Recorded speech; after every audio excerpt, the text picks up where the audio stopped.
Wake up, buyer payer people. It's a beautiful day. Go grab yourself another cup of joe and say hello to Jim and Michelle Rhoads on the Buy Here Pay Here Morning Show. Take it away, you two.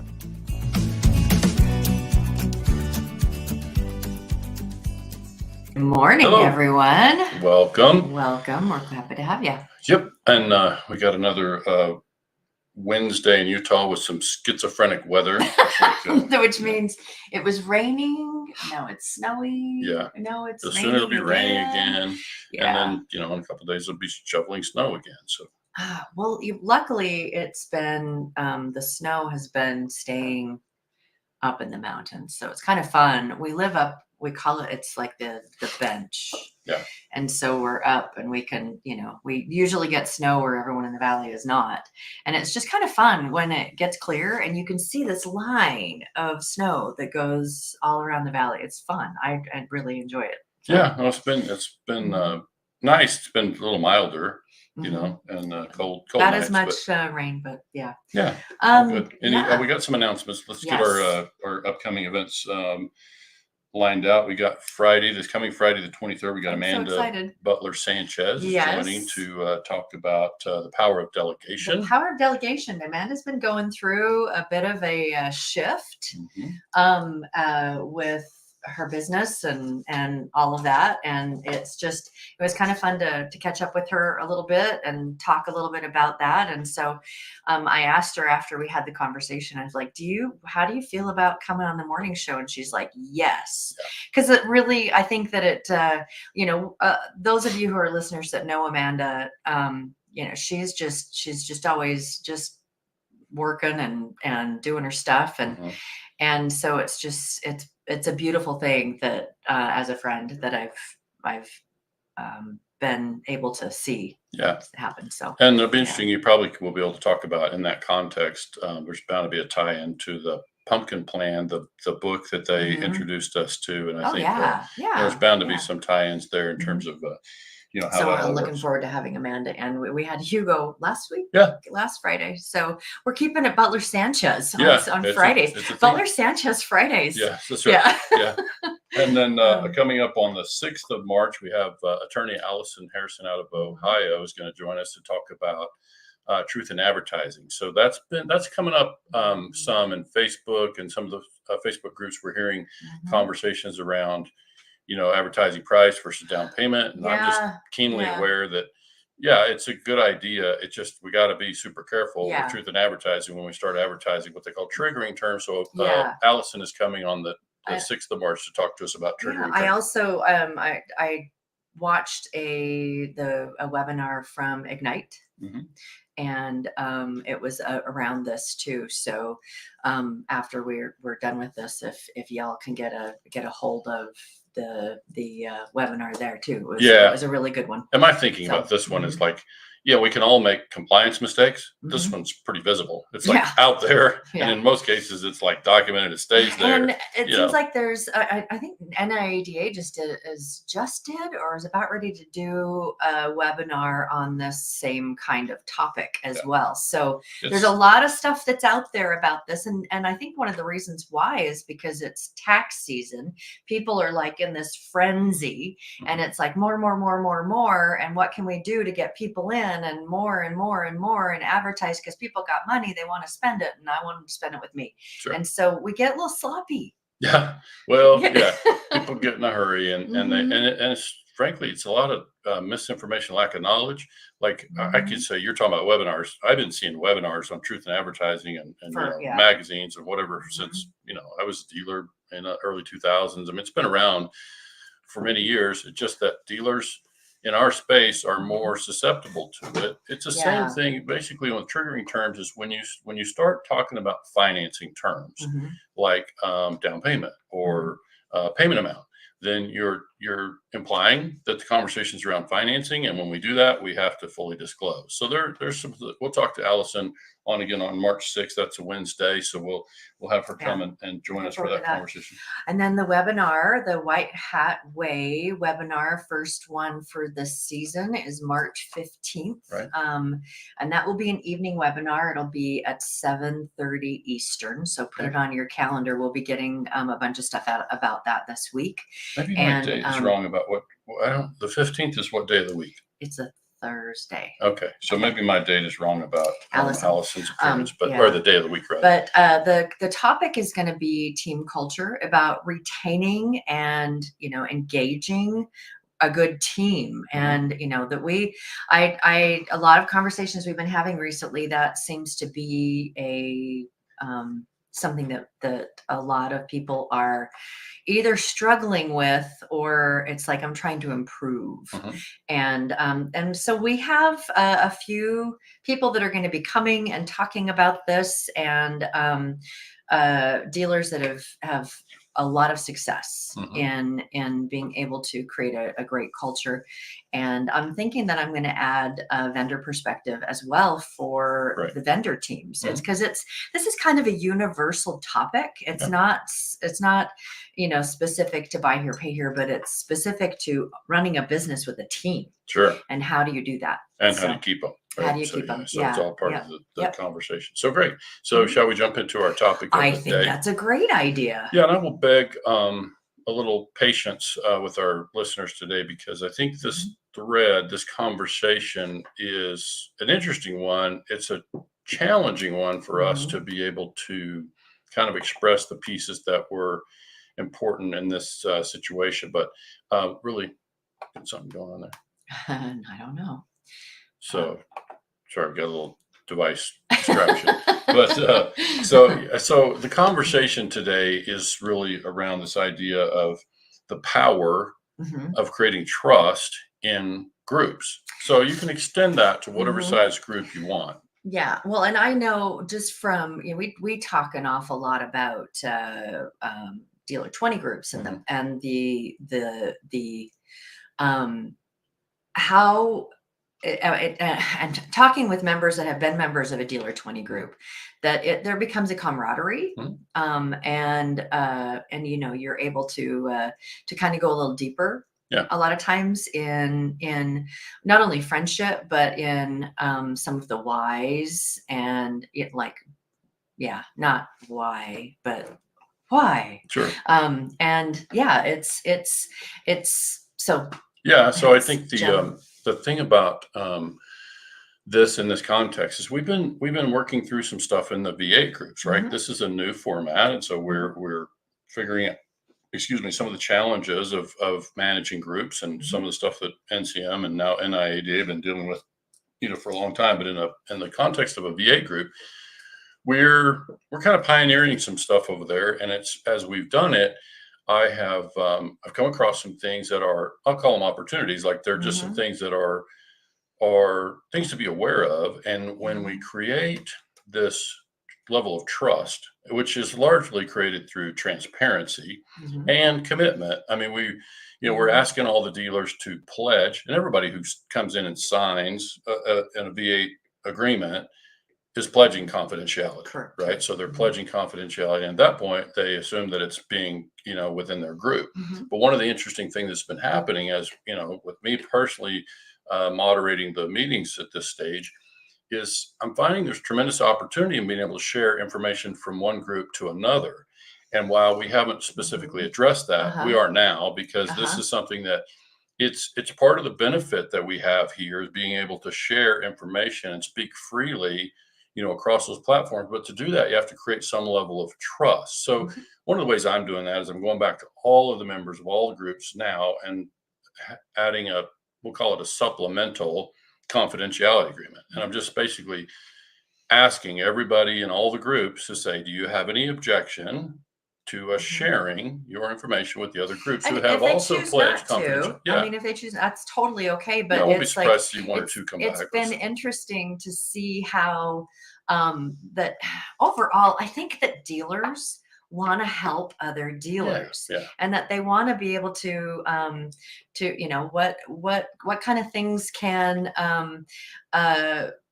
benefit someone that's going through something you've been through in Sure. the past or whatever. And it's pretty cool because we obviously the groups that are brand new, there's not an awful lot there from experience, maybe supplemental research and all of that, adding things, but from experience, it's just been really cool to be able to see the conversation start, and then being able that and knowing that maybe this conversation that's in this group would help the new group, that or this conversation in the advanced group will help the mid-sized or the new, the ones that's like, what are the questions that they are having, and maybe I should, and the other group has already done it, and it's like, let's talk about how it's worked. And it's pretty it's kind of like along this theme of how are we creating an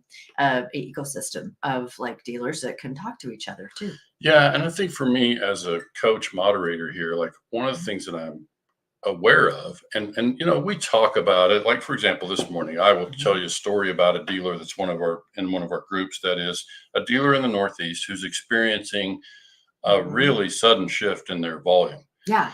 And there's a really great lesson in that. And so it's to me, it's both real-time stories, like real-time case studies. And it's kind of done in a real world environment. So we're getting fresh information and we're able to go share. And in that case, it's a microcosm sort of conversation about a bigger conversation around cash flow and business models. And so why wouldn't all the groups want to be part of that? And so this is really just kind of my own way to navigate within the groups. And again, we can discuss it without getting specific, but I think it creates an opportunity for us when we can be transparent within the groups. Got to have pledged some confidentiality. And now we can bring those case studies to all the groups, and everybody can see kind of what's happening and the benefit. It was cool this morning because Jim was on a phone conversation with this dealer and just, asking, hey, do you mind if I share this information? And it's like, no, not a problem. And Jim asked the question, how many of these are tax time purchases? Right. And he was able to identify how many, and it's a very small amount. Yeah.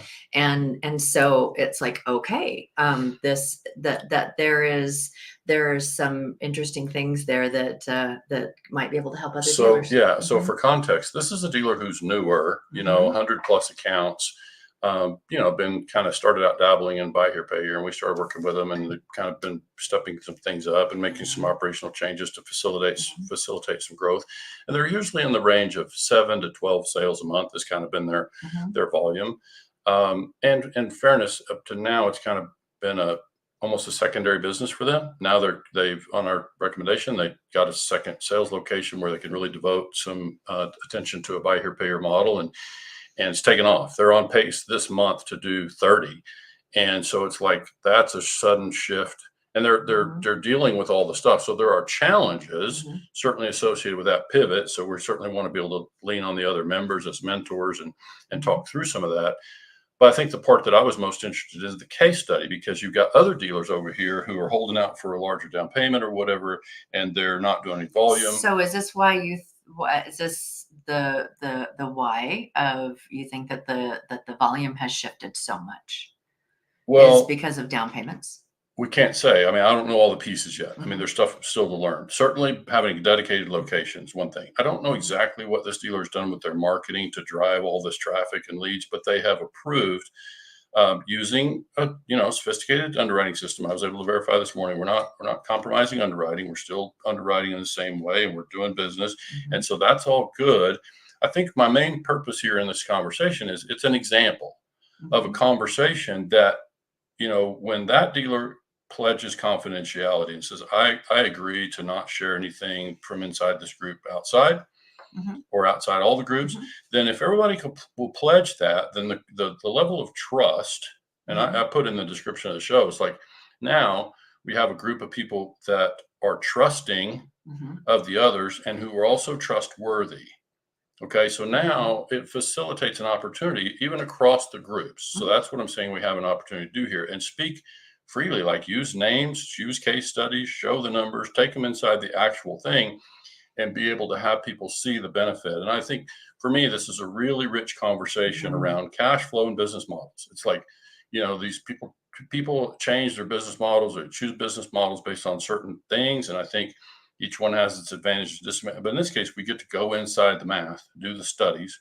Another thing that I look forward to bringing back to the morning show soon, and we can also take it inside the groups. Again, if we get to a place where we pledge confidentiality, reaffirm confidentiality, and take it to another level.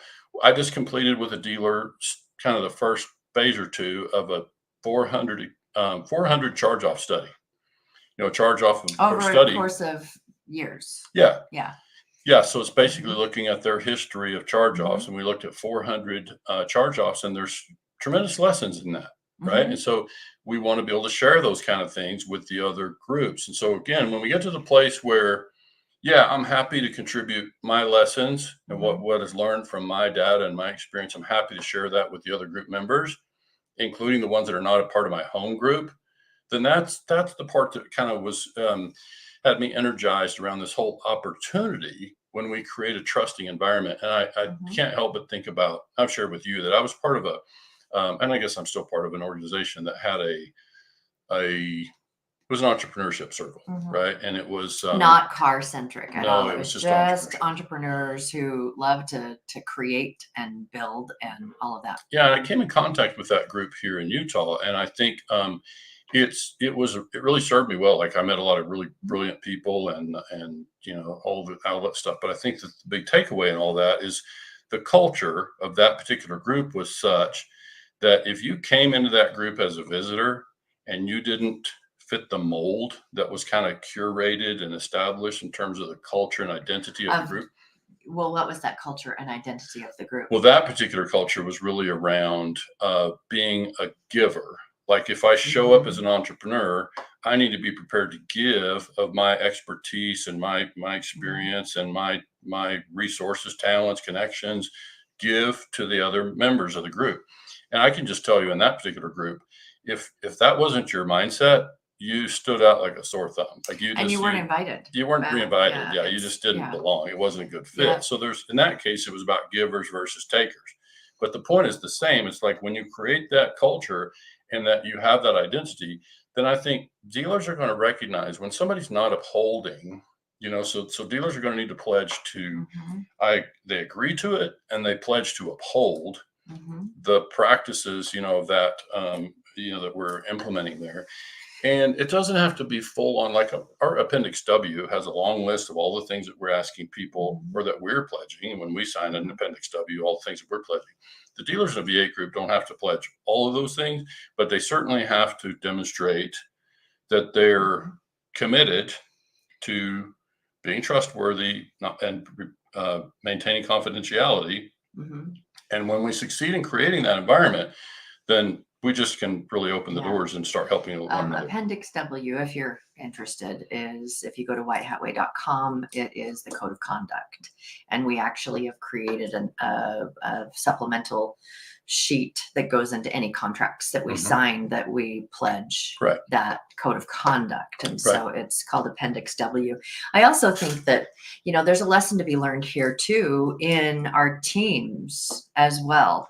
Because it's just, it's groups and that it's an important thing for team members as well as the groups in this to feel like there's a level of trust because, and I'm going to take it. I know we're talking about the V8 groups and where we're starting to see this culture emerge and, and opportunities. It's also, it can dovetail into like what we're talking about with the webinar and the culture and all of that is that trust is a culture element. And when we create a place of trust, it really helps foster more trust and more conversation. And I think that we've all experienced being in a group where there's a fragment of distrust. And how that can grow quickly. But we talked with Melanie, I think it was Melanie Goldman or something, about the black cloud, and it's like, if you got one of those, gone, so that you can maintain this environment of that. But trust is, I mean, it's who doesn't want to associate with people that you trust? Yeah.